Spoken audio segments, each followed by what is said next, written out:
Sa isang barangay sa Libon, Albay, may isang balon na nababalot daw ng hiwaga. Ang tubig daw kasi rito kumukulo at kapag sinindihan, umaapoy. Pero paniniwala ng ilang mga residente, ang tubig sa balon may hatid daw na swerte. Dahil ang balon na ito, naging instant lutuan nila noon. Itong flaming water, nagsimula ito noong 1962. Na-discover ito ng tatay ko, si Julian Villanueva. Isa siyang school janitor dito.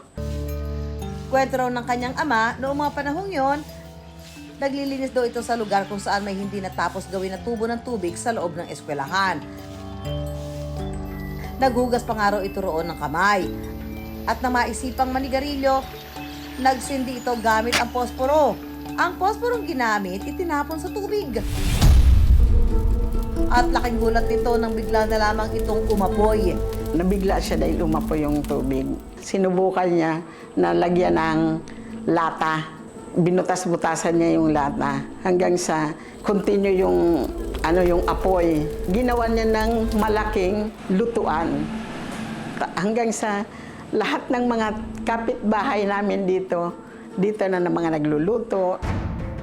Nang mabalitaan daw ito ng mga residente roon, marami ang natakot at nagulat. Natatakot dahil malakas yung apoy. Kaya nga ito ginawa na ng building para wala nang magpapasok-pasok yung mga bata kasi pinaglalaroan ng mga bata. Ito po mga ka-wonder, ito po yung flaming water. Itong bumubula na ito yung umaapoy. Try na natin na sindihan. Umaapoy na siya. Yung bubbles na yan, pag naipon, yan, lumalakas na ang apoy. Iniipon yung bubbles. Walang amoy. Tsaka hawakan ninyo itong tubig, malamig. I wonder, legit nga bang nag-aapoy ang tubig dito? To see is to believe, ika nga. Kaya naman ang I Wonder team, sinubukang magpa-edit ng tubig sa balon. Wala pa nga isang minuto, ang tubig agad kumulo. Subukan po natin magluto dito sa Libon Flaming Water.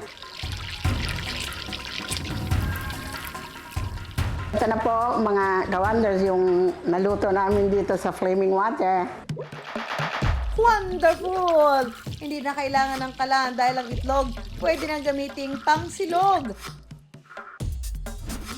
Pero ang tubig hindi lang daw pwedeng paglutuan. Dahil ayon sa tagapangalaga na si Lilith, ang tubig daw mula rito naghihimala. Nakagagaling din daw kasi ito ng sakit sa balat. Ako mismo, na-try ko kasi anong nag-ano ko sa palayan, marami akong yung parang namula-mula, nangati. Nung ito, pumasok ako dito, naglinis ako dito. Nung tapos na, yung pa ako gumaling, malinis na.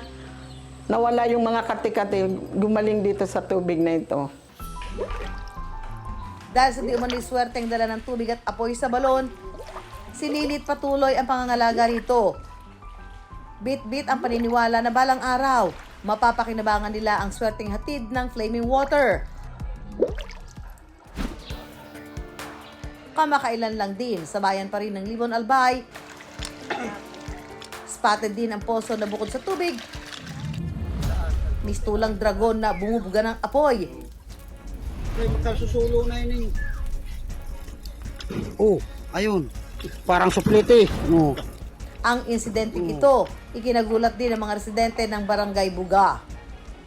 Baka po kasi dyan sa ilalim ng lupa may mga elemento na yung mga hindi nakikita. Yung parang oxygen na yung parang sa lighter, nabigla rin po. Medyo kinabahan din kasi kakaiba kasi parang may kababalagan din ba? Yung pinaano daw nilang poso, pinatayo, is lumiliyab. Sinindihan namin, talagang lumiyab siya. First time kong makakita nung poso na lumiliyab. Sa pagtanto ko, so it is a natural phenomenon. Ayon sa isa sa may-ari nito, para raw sa mga tenant sana ang poso na ito, pero imbis na malinis na tubig, madumi at bumubula ang lumalabas mula rito. Dahil sa takot, minabuti nilang gibain muli ang itinayong poso. Isa ngayon, wala na yung poso, unti-unti na lang nagano yung apoy.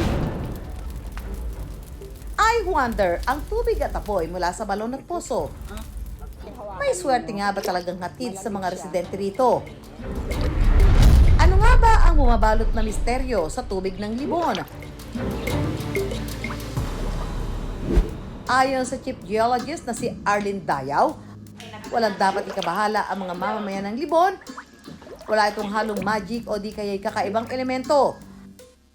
Ang dahilan daw ng pag-apoy ng tubig, Kung cause kung bakit umaapoy yung tubig, no?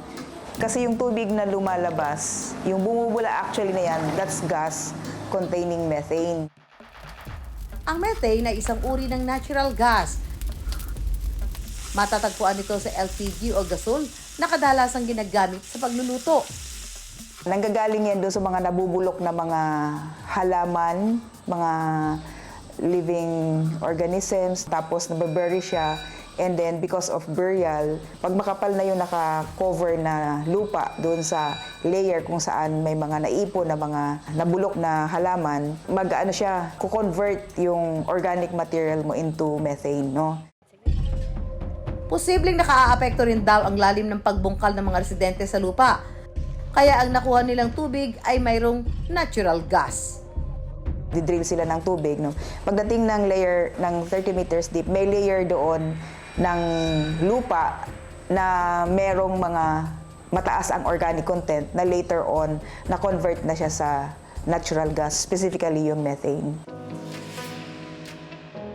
Natural man ang dahilan ng pag-apoy ng tubig. Swerte pa rin daw itong maituturing. Ang flaming water kasi napapakinabangan na dinarayo pa ng turista. Nung nakilala na po siya nagagamit ng citizens, the local government unit of Libon exerted effort para po maging isang tourist spot. Mga kawander, sana tangkilin natin tong baka mayroong grasya na maibigay sa atin tong tubig na umaapoy dito sa ating barangay.